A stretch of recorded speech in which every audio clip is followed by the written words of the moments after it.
എതിരാകിനെ ഈ കോടതിയിലേക്ക് എത്തുകയാണ്. ഓരോ ദിവസവും നിങ്ങളവിടെ സ്ഥിരമായി കുറേ ദിവസങ്ങളായി ഉണ്ട്. അപ്പോൾ രാവിലെ എണീക്കുമ്പോൾ തന്നെ ഇന്നെന്ത് വിവാദമാണ് പാലക്കാട് ഉണ്ടാകാൻ പോവുക എന്ന ചിന്തയോടെയാണ് എല്ലാവരും വരുന്നത്.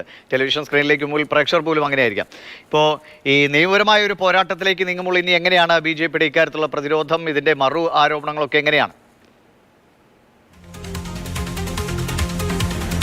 ദിനേശ്, ബുധനാഴ്ച പാലക്കാട് പോളിംഗ് ബൂത്തിലേക്ക് പോവുകയാണ്. ഇതിൽ ഏറ്റവും പ്രധാനപ്പെട്ട കാര്യം ഇതിൻ്റെ ഇത് നാൾ വഴി പരിശോധിച്ച് കഴിഞ്ഞാൽ ഒട്ടനവധി വിവാദങ്ങൾ, പെട്ടി വിവാദം, ഷെയ്ഖ് ഹാൻഡ് വിവാദം, അതോടൊപ്പം തന്നെ രാഹുലിൻ്റെ കാർ യാത്രയുമായി ബന്ധപ്പെട്ട വിവാദം, അങ്ങനെ ഒട്ടനവധി വിവാദങ്ങൾ ഉണ്ടായിട്ടുണ്ട്.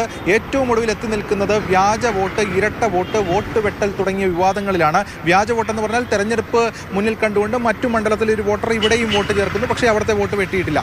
അതോടൊപ്പം തന്നെ ഇരട്ട വോട്ടെന്ന് പറഞ്ഞാൽ ഈ മണ്ഡലത്തിൽ തന്നെ 2 ബൂത്തുകളിലും മറ്റുമൊക്കെ വോട്ടുള്ളവർ. ഇങ്ങനെയാണ് ഇതിൻ്റെ ഒരു കാര്യങ്ങൾ പോകുന്നത്. തെരഞ്ഞെടുപ്പ് കമ്മീഷൻ അല്ലെങ്കിൽ ജില്ലാ ഭരണാധികാരി ഉൾപ്പെടെ ഇത് പരിശോധിക്കുമെന്ന് വ്യക്തമാക്കിയിട്ടുമുണ്ട്. എന്തായാലും BJP ഇപ്പോൾ ഹൈക്കോടതിയിലേക്ക് നീങ്ങുകയാണ്. BJP വ്യക്തമാക്കുന്നത് 20,000 പേർക്ക് വ്യാജ വോട്ടുണ്ട്. അങ്ങനെ വരുമ്പോൾ 40,000-ഓളം വ്യാജ വോട്ടുകളാണ് ഉള്ളത്.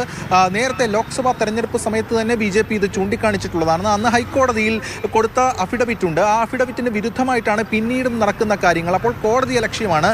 ജില്ലാ ഭരണാധികാരി അതായത് CPM-ൻ്റെയും കോൺഗ്രസിൻ്റെയും തടവറയിലാണ്. അതുകൊണ്ട് തന്നെ തിങ്കളാഴ്ച കോടതിയെ സമീപിക്കുമെന്നാണ്. തിങ്കളാഴ്ച കോടതിയിലേക്ക് ടുഡേ എന്ന രീതിയിൽ ഹൈക്കോടതിയിൽ മൂവ് ചെയ്ത് കഴിഞ്ഞാൽ ഒരുപക്ഷെ കോടതി ഇതിൽ എന്ത് തീരുമാനമെടുക്കുന്നു എന്ന് കാത്തിരുന്ന് കാണേണ്ടതായിട്ട് വരും. എന്തായാലും അത് അങ്ങനെയൊരു വിഷയം. അതോടൊപ്പം തന്നെ LDF ആണെങ്കിലും UDF ആണെങ്കിലും ആരോപണം ഉയർത്തുന്നുണ്ട്. LDF ആണ് ഈ വിഷയം ആദ്യമായി ഉയർത്തിയത് എന്നതും എടുത്തു പറയേണ്ടതായിട്ടുണ്ട്. ജില്ലാ സെക്രട്ടറി തന്നെ അതിൻ്റെ കൂടുതൽ തെളിവുകളടക്കം ഉള്ള കാര്യങ്ങൾ ഉയർത്തിക്കൊണ്ട് വാർത്താസമ്മേളനം നടത്തുകയാണ് ഉണ്ടായിട്ടുള്ളത്.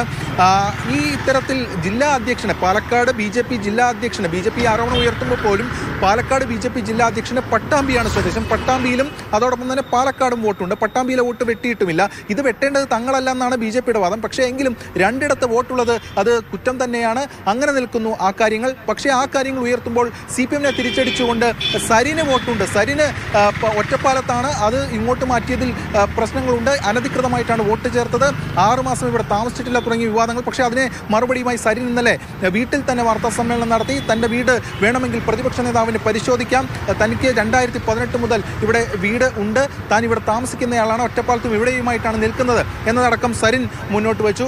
കോൺഗ്രസിനെതിരെയാണ് കൂടുതൽ ആരോപണം. കൂടുതൽ കോൺഗ്രസ് പ്രവർത്തകരെ, മലമ്പുഴയിലടക്കമുള്ള കോൺഗ്രസ് പ്രവർത്തകർ ഇവിടെ കൊണ്ടുവന്ന് കോൺഗ്രസ്സുകാർ ചേർത്തു എന്ന ആരോപണവും CPM-ഉം അതോടൊപ്പം തന്നെ BJP-യും ഉയർത്തുന്നുണ്ട്. അങ്ങനെ ആരോപണ പ്രത്യാരോപണങ്ങളിൽ മുങ്ങി നിൽക്കുകയാണ് പാലക്കാട്. പ്രത്യേകിച്ചും ഈ വ്യാജ വോട്ടുമായി ബന്ധപ്പെട്ട വിവാദങ്ങൾ. തെരഞ്ഞെടുപ്പ് കമ്മീഷൻ അല്ലെങ്കിൽ ജില്ലാ ഭരണാധികാരി കഴിഞ്ഞ ദിവസം യോഗം വിളിക്കുകയും ഇക്കാര്യങ്ങൾ പരിശോധിക്കുകയും ഒക്കെ ചെയ്തിരുന്നു. അങ്ങനെ എത്ര പേർക്ക് ഇരട്ട വോട്ടുണ്ട്, അല്ലെങ്കിൽ എങ്ങനെയാണ് മരിച്ചുപോയവർ എത്രയുണ്ട്, ഇവിടെ സ്ഥിരതാമസമല്ലാത്തവരായിട്ടുള്ളവർ എത്രയുണ്ട് എന്ന കണക്കെടുപ്പൊക്കെ നടത്തി. പക്ഷേ ഇരട്ട വോട്ടിൽ ഇനി കാര്യമായി കൂടുതൽ എന്തെങ്കിലും ചെയ്യാൻ കഴിയുമോ എന്ന കാര്യവും പ്രശ്നമാണ്. കാരണം വോട്ടർ പട്ടിക പ്രസിദ്ധീകരിച്ചിരിക്കുന്നു.